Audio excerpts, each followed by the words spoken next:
बहुत बहुत धन्यवाद आप सब लोगों का यहाँ पर आने के लिए। आप सबको मेरा सादर प्रणाम।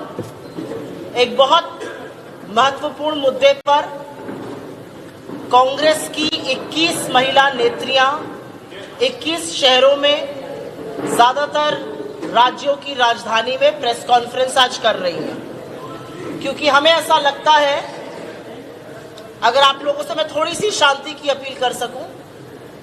धन्यवाद। ऐतिहासिक क्षण था देश की आधी आबादी को उनका हक दिलाने का, और कुछ ऐसा प्रतीत होता है कि थाली सजाई गई, व्यंजन लगाए गए, आपके हाथ में कौर भी दे दिया, और जब इस देश की आधी आबादी कौर को मुंह तक लाई, निवाला मुंह तक लाई, तो उससे कहा गया रुक जाओ, अभी इंतजार करो।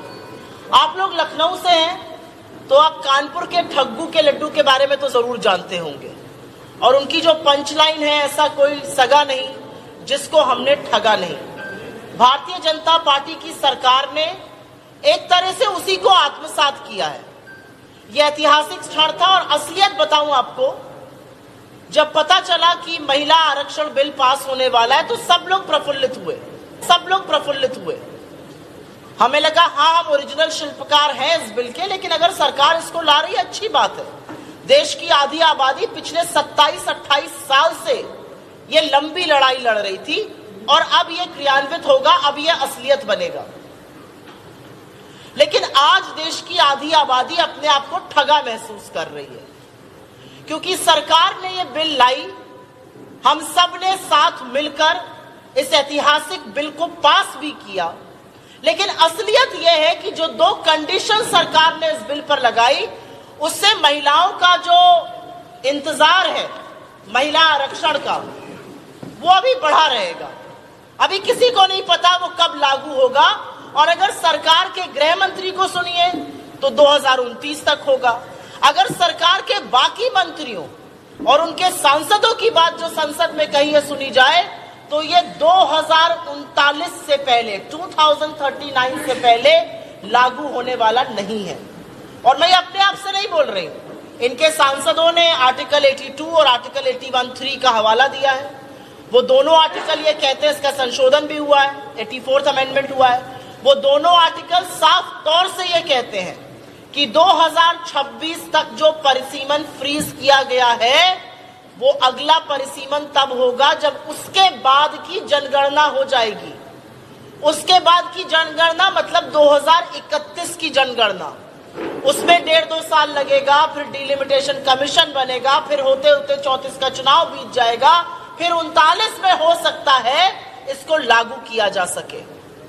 तो ये वो झुंझुना है जो सरकार ने खूब गाजे बाजे के साथ इस देश की महिलाओं के हाथ में रख दिया है, और कहीं पर यह बहुत बड़ी गलती कर दी कि महिलाओं की जो कंबाइंड इंटेलिजेंस है, जो उनकी सामूहिक समझ है, उसको बहुत कम आंका। सरकार ये भूल गई कि देश की आधी आबादी घर भी चलाती है, सत्ता भी चला सकती है, काम भी करती है, और वो इंटेलिजेंट है। आपने बोला बिल लाएंगे, अभी इंतजार करिए, ये अनिश्चितकालीन इतिहास है कि अगर इंतजार है। अगर ये वाकई में महिला आरक्षण करना चाहते तो तुरंत अभी जो 5 चुनाव होने वाले हैं उसमें, और 2024 के जनरल इलेक्शन में आप महिला आरक्षण लाइए। अगर आपकी नीति और नियत में खोट नहीं होती तो आप जरूर लाते। असलियत यह है कि राज्यों में अपनी हार देखकर, आगामी चुनावों में हार देखकर, नैरेटिव हाथ से फिसलता देखकर, अडानी के महाघोटाले देखकर कुछ करना जरूरी था, और कुछ करने के चक्कर में महिला आरक्षण का बिल ले आई। ये कहां से शुरू हुआ मैं इसको आपको बता देती हूं। अडानी का महाघोटाला सामने आया, इंडिया की बैठक थी मुंबई में, राहुल गांधी जी ने वहां पर प्रेस कॉन्फ्रेंस करी, तुरंत एक शगुफा छोड़ा गया कि भारत का इंडिया का नाम बदला जाएगा। फिर इतना आक्रोश हुआ, लोगों ने कहा मां को इंडिया बुलाओ, या भारत बुलाओ, या हिंदुस्तान बुलाओ, या सरजमी बुलाओ, या वतन बुलाओ, सब एक है। तो बेचारे पीछे हो गए।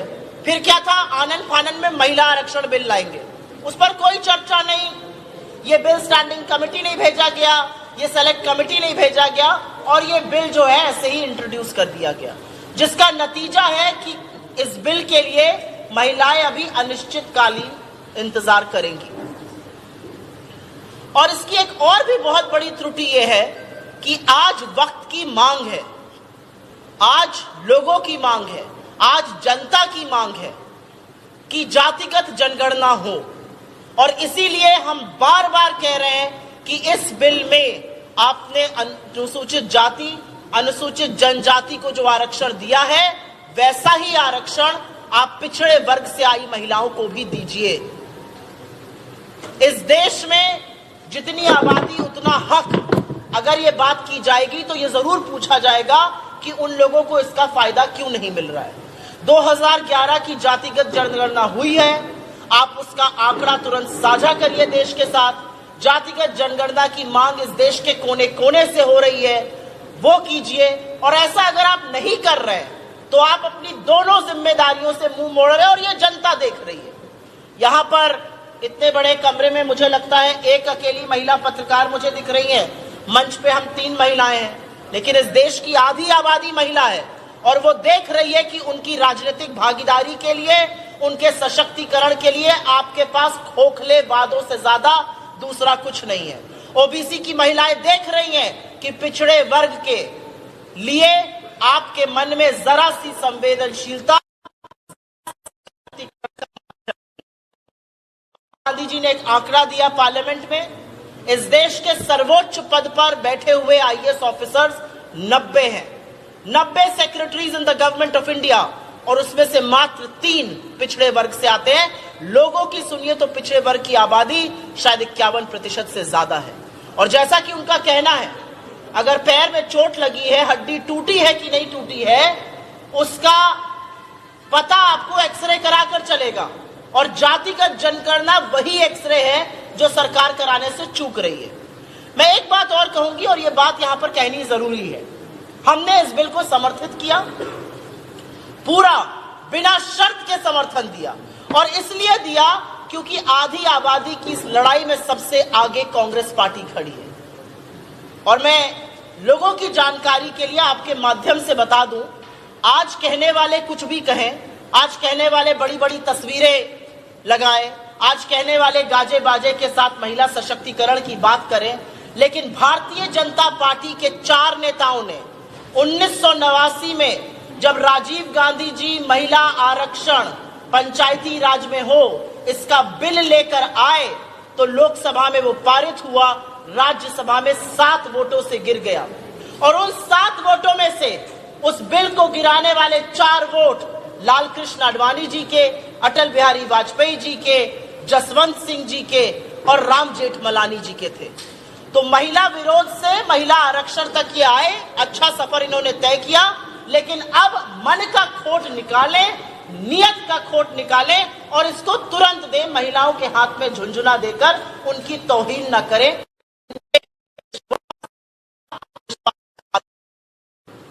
मैं एक बात और कहना चाहती हूं, और यह भी बात यहां पर कहनी जरूरी है। कांग्रेस ने समर्थन किया इस बिल का, भारतीय जनता पार्टी कहती है उनकी बहुत सारी महिला सांसद हैं, सही भी है, कुछ लोगों ने वहां पर खड़े होकर फोटो भी खिंचाई। उन महिला सांसदों में से कुछ नेत्रियां मंत्री भी हैं। लेकिन उत्तर प्रदेश में जब भयावह कांड हाथरस का होता है तो ये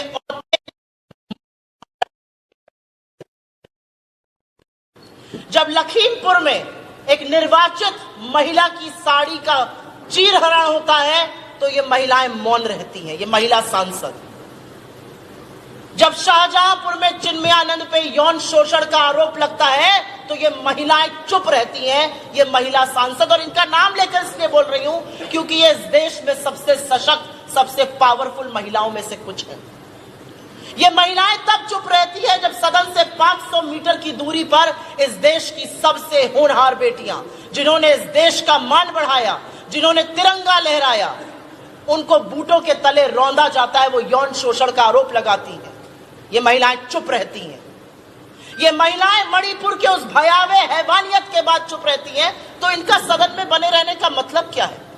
जब आधी आबादी की प्रतिनिधियों को चुना जाता है तो सोचा जाता है कि दलगत राजनीति से ऊपर उठकर महिलाओं के साथ जहां पर गलत होगा ये जरूर बोलेंगी। लेकिन इनका मौन, इनकी चुप्पी अंकिता भंडारी के लिए नहीं खुलती उत्तराखंड में, जब भाजपा का एक नेता उसको जिस्म फरोशी के लिए मजबूर करता और फिर हत्या कर देता और सरकार उसके साथ मिलकर सारे सबूत मिटा देती है बुलडोजर चलवाकर। ये चुप रहती है हाथरस पर, लखीमपुर पर, ये चुप रहती है मणिपुर पर, ये वॉट अबाउटरी करती है बलात्कार पर। इन महिलाओं का वहां पे फोटो खिंचाने से ज्यादा दूसरा क्या औचित्य है, आप मुझे बताइए। और मैं दो चीजें और कहूंगी और उसके बाद आपके सवालों का स्वागत करूंगी। जब यह महिला आरक्षण बिल पास हो रहा था तो Bharatiya Janata party treasury benches जिसको कहा जाता है, सत्तारूढ़ दल में वो दो लोग बैठे थे जिनको सदन तो छोड़ दीजिए, महिलाओं की आंख में आंख डालने की हैसियत और हिम्मत नहीं है।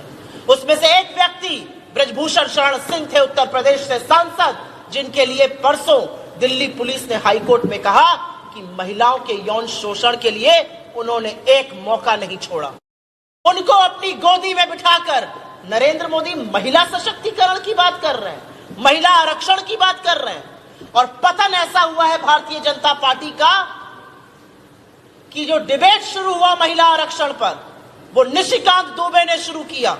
एक ऐसा व्यक्ति जिसने अपनी एक साथी सांसद को, अपने साथ की इस सदन की सांसद को, अपने लोकसभा क्षेत्र की एक निर्वाचित महिला विधायक को वैशाली की नगर वधू कहा था।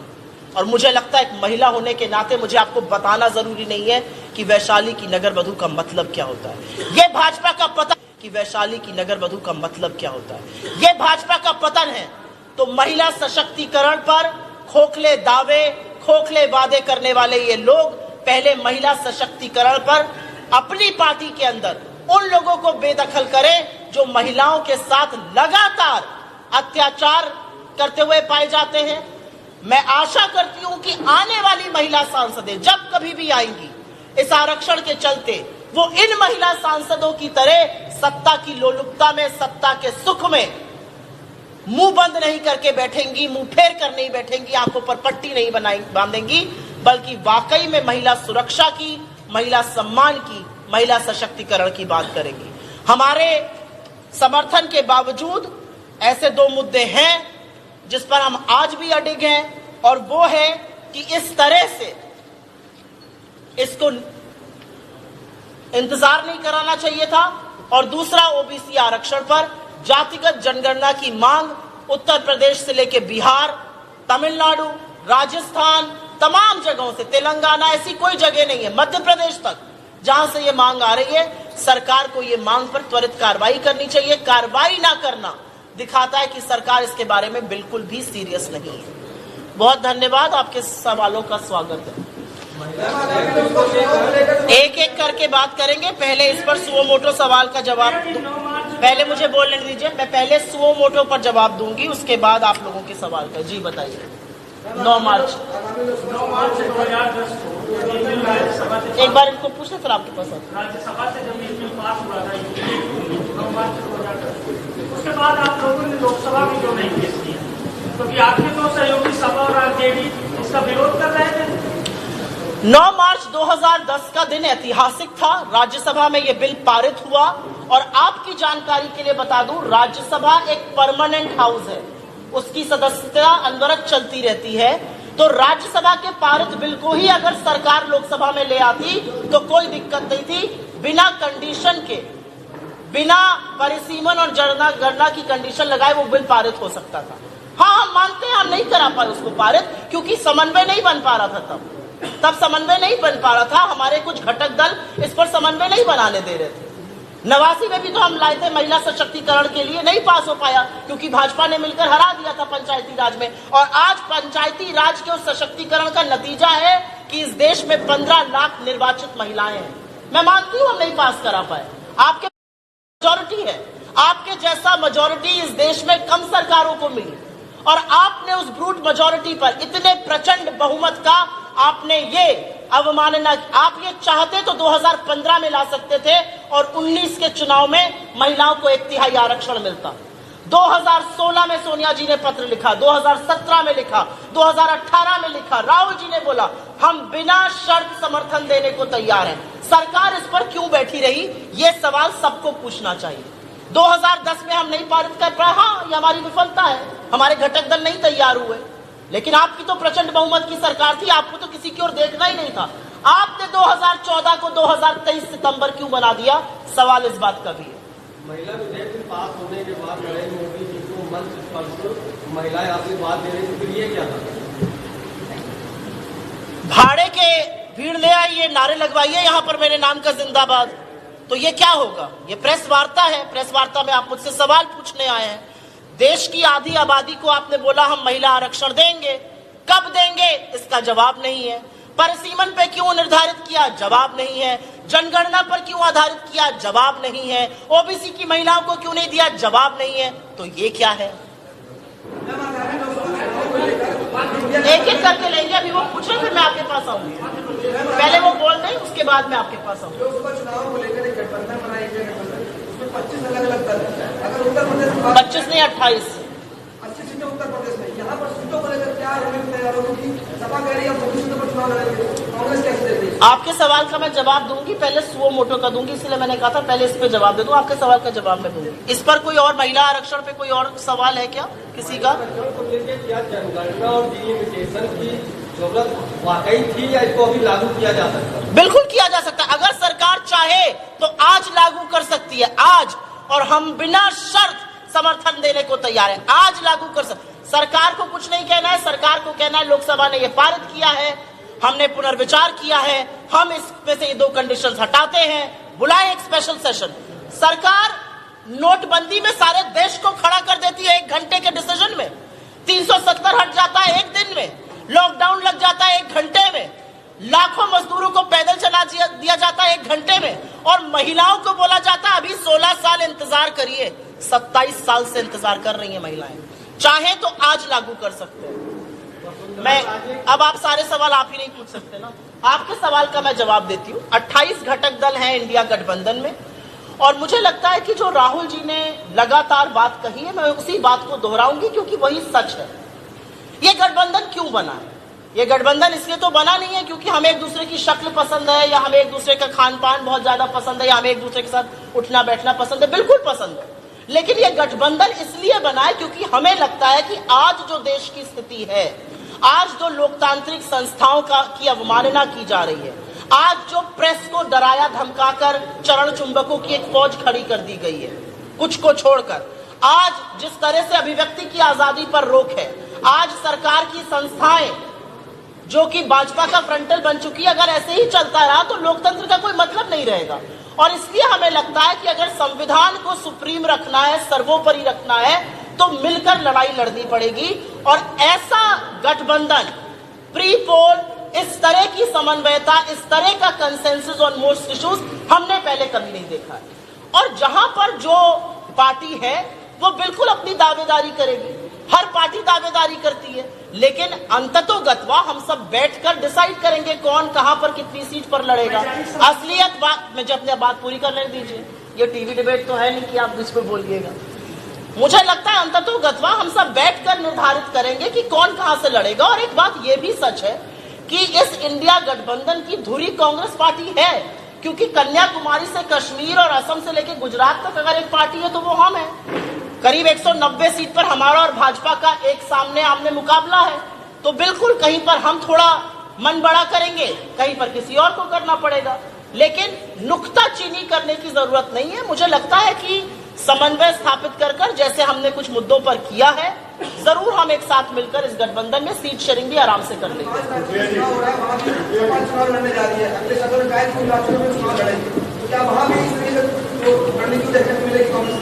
देखिए आगे आगे क्या होता है। मैं अभी आऊंगी आपके पास, अभी रुक जाइए, अभी आऊंगी। वो सवाल पूछ रहे हैं, माइक नहीं है क्या?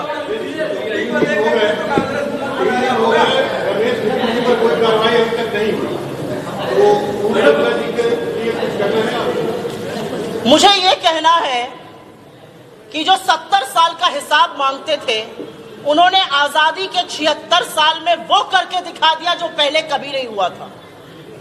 आपके कैसरबाग के चौराहे पर जब दो लड़के, और मैं कहती हूं दो लफंगे लड़ते हैं, तो वो शब्द बोल नहीं सकते जो भारत के सदन में एक सांसद ने दूसरे सांसद के लिए बोले, जो शब्द मैं यहां पर रिपीट नहीं कर सकती हूं, जो शब्द धार्मिक धर्म के आधार पर गंदी भद्दी गालियां थी। क्या किया भारतीय जनता पार्टी ने? 15 दिन का एक शोकॉज नोटिस इशू किया है। और क्या किया लोकसभा के स्पीकर ने? महोदय, सभा का एक तरह से कस्टोडियन होते हैं। अगर विपक्ष का सांसद थोड़ी गहरी सांस ले ले तो उसका निलंबन हो जाएगा, लेकिन इतनी बड़ी बात, ये हेट स्पीच थी, कहने के बाद रमेश बिधूड़ी के खिलाफ कुछ नहीं हुआ।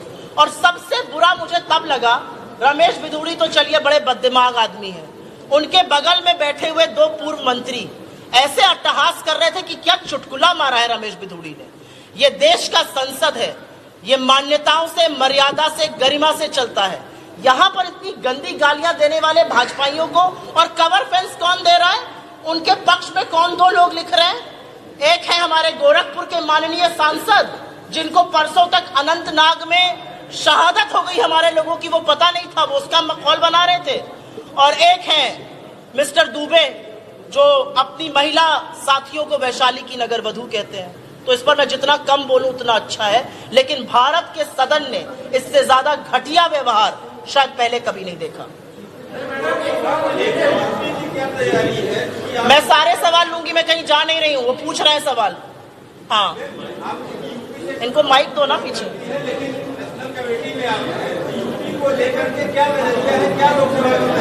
अभी बात करूंगी यूपी पे, पूछिए अपना सवाल।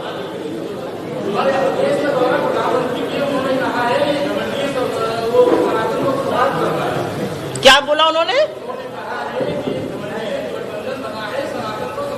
आप अपनी माँ को क्या बुलाते हैं? आप अपनी माँ का कोई संबोधन करते होंगे ना, क्या करते हैं? माँ, आप माँ बोलते हैं, मैं अम्मा बोलती थी जब तक वो जिंदा थी, अभी भी बोलती हूँ। आप क्या बोलती हैं? ये मम्मी बोलती हैं। जो अपनी माँ का नाम बिगाड़ सकता है, उससे ज्यादा घटिया मानसिकता के व्यक्ति दूसरे नहीं हो सकते। अगर इस देश को हम अपनी माँ कहते हैं, भारत माँ कहते हैं, हिंदुस्तान कहते हैं, इंडिया कहते हैं, अगर आपका दिल इस देश के लिए धड़कता है तो आप घमंडिया कहिएगा, क्योंकि आप एक गठबंधन से डर गए।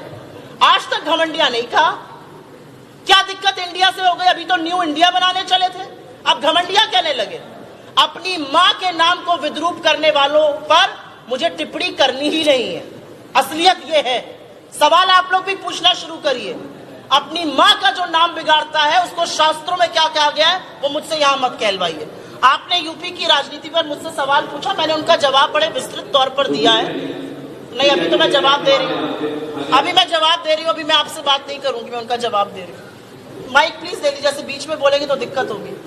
somebody handle the mic ना, when I finished an answer then give the mic। बीच में क्या माइक दे दिया है? मैंने, मुझे लगता है यूपी पर मैंने बहुत विस्तृत आंसर दिया उनको। मुझे लगता है यूपी ही नहीं, कहीं पर भी गठबंधन का जो प्रारूप है, कहीं पर भी गठबंधन की जो सीट शेयरिंग है, वो जैसे जैसे चुनाव समीप आएगा वैसे होगा। किसी भी गठबंधन में सीट 6 महीने पहले डिसाइड नहीं हो जाती है। हम सबकी आपस में बातचीत चल रही है, हम सबका संपर्क स्थापित है, हमारी तैयारी भी चल रही है। आगामी दिनों में आपको चीजें जैसे जैसे होती जाएंगी पता चलती जाएंगी।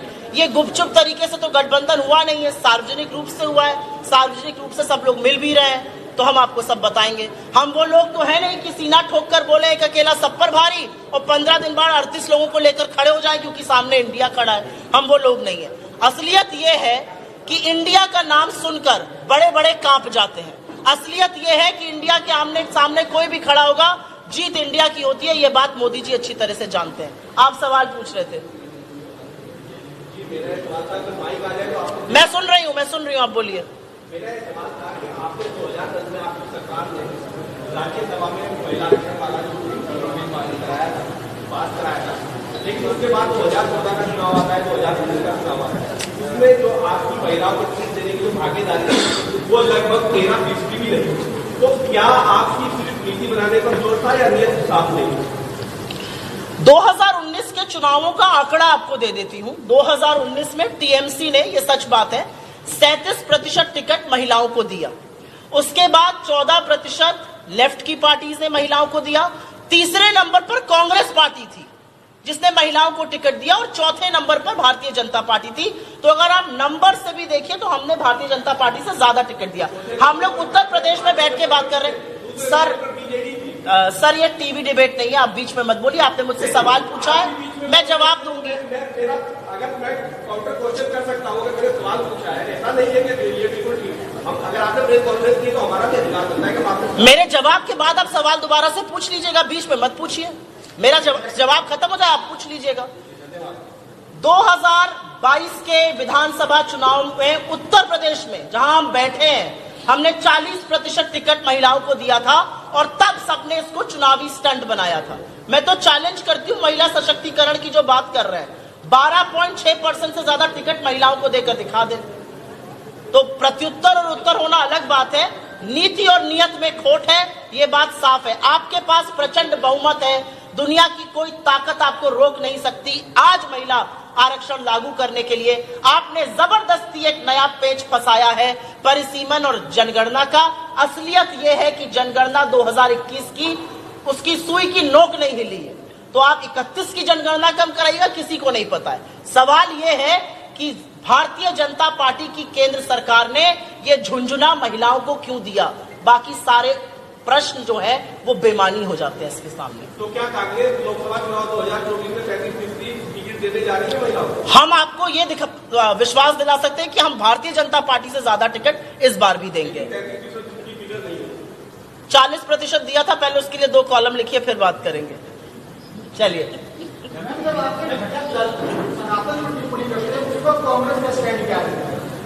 कोई स्टैंड नहीं रहता है, कोई बयान नहीं आता है। जब कहा जाता है कि रामायण जला दी जाएगी और जो ब्राह्मण समाज को सूचना रहे, इस तरह की जब बातें होती हैं, इंडिया गठबंधन के घटक दलों की मैं बात बता रहा हूँ, उसको क्या पता है?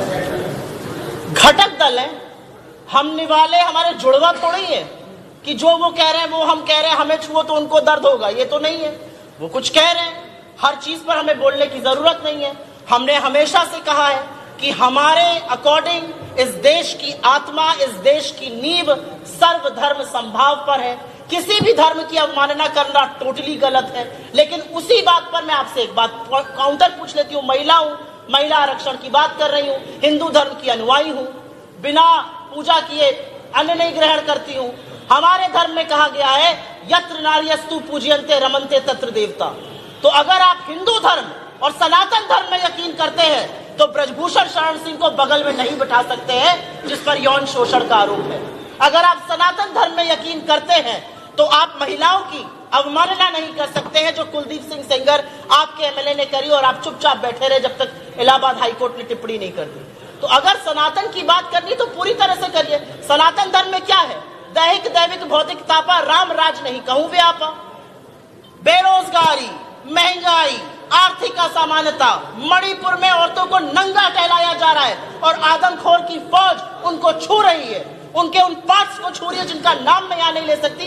आप सनातन के अनुयायी हैं, आप सनातन धर्म पे बात करेंगे। मेरा भारतीय जनता पार्टी से यह सवाल है, आपका कोई नैतिक अधिकार नहीं है सनातन पे बात करने का। हमारे धर्म में औरत को देवी का दर्जा दिया गया है। आप किस मुंह से सनातन धर्म की बात करते हैं?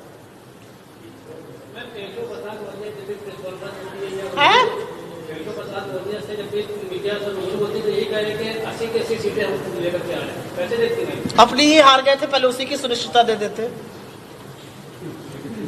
पहले कहिए, आपको ये गारंटी दे कि अगली विधानसभा में अपनी जीत जाएंगे, फिर बाकी गारंटी देंगे केशव प्रसाद मौर्य जी।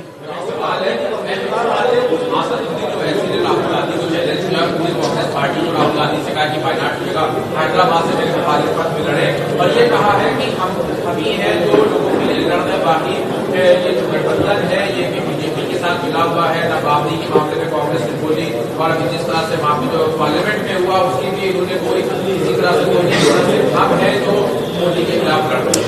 ऐसा कोई घटक दल नहीं है इंडिया का जिसके खिलाफ सरकार की ईडी, सरकार की सीबीआई, सरकार की इनकम टैक्स न जाती हो। असीदुद्दीन ओवैसी जी कौन से गंगा जल से नहा के सुबह तैयार होते हैं, उनके खिलाफ कोई संस्था नहीं जाती, उनके खिलाफ कोई केस नहीं होता। वो कुछ भी बोल दे, उनके खिलाफ एफआईआर दर्ज नहीं होती। तो कौन किसकी बी टीम है वो देश और दुनिया जानती है। तेलंगाना में चुनाव नहीं लड़ेंगे, बिहार और उत्तर प्रदेश आके चुनाव लड़ेंगे। किसका राजनीतिक फायदा कराने आते हैं, ये आप लोग मुझसे बेहतर जानते हैं। क्यों मेरा मुंह खुलवाना चाहते हैं?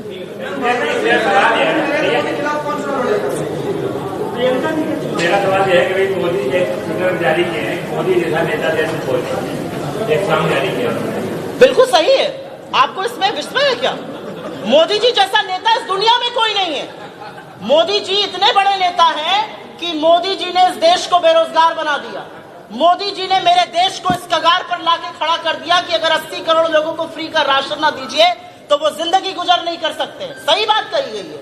मोदी जी ऐसे नेता हैं कि 78 दिन तक महिलाओं का शोषण होता रहा मणिपुर में। उनका हवाई जहाज फ्रांस जाएगा, अमेरिका जाएगा, ग्रीस जाएगा, इजिप्ट जाएगा, तमाम जगह जाएगा, साउथ अफ्रीका जाएगा, बस मणिपुर नहीं जाएगा। मोदी जी ऐसे नेता हैं कि ब्रजभूषण शरण सिंह को अपनी गोदी में बिठाकर महिला आरक्षण और महिला सशक्तिकरण की बात करते हैं। जिन लड़कियों को अपने घर की बेटी कहा था उनकी टोह लेने नहीं जाते। बिल्कुल सही है, मोदी जी ऐसा कोई नेता नहीं है। मोदी जी एक ऐसे नेता हैं जो देशवासियों को कभी गले लगाते नजर नहीं आएंगे। कैमरा आज जब लग जाएगा तो किसी का पैर धोएंगे। मोदी जी ऐसे नेता है कि मध्य प्रदेश में आदिवासी के ऊपर उनका भाजपा का नेता पेशाब करेगा, वो चुप रहेंगे। मोदी जी ऐसे नेता है जो दुनिया के नेताओं से जाके गलबैया करेंगे, जबरदस्ती गले मिलेंगे। कुछ लोग तो पीछे हट जाते हैं, लेकिन अपने देश में किसी को गले लगाते नजर नहीं आए। कभी आपने देखा है मोदी जी ने गल बड़ा भर के राजनाथ सिंह को गले लगा लिया, वो आपके सांसद है? कभी नहीं। एक बार चल रहे थे परेड में, उनको बोला चलो हटो, कैमरे में नहीं आ रहा हूं, कैमरे में मुझे अकेले आना चाहिए। तो बिल्कुल मोदी जी जैसा कौन है? जब वो मुझे बताएंगी तो मैं आपको जरूर सूचित करूंगी। धन्यवाद। क्या यार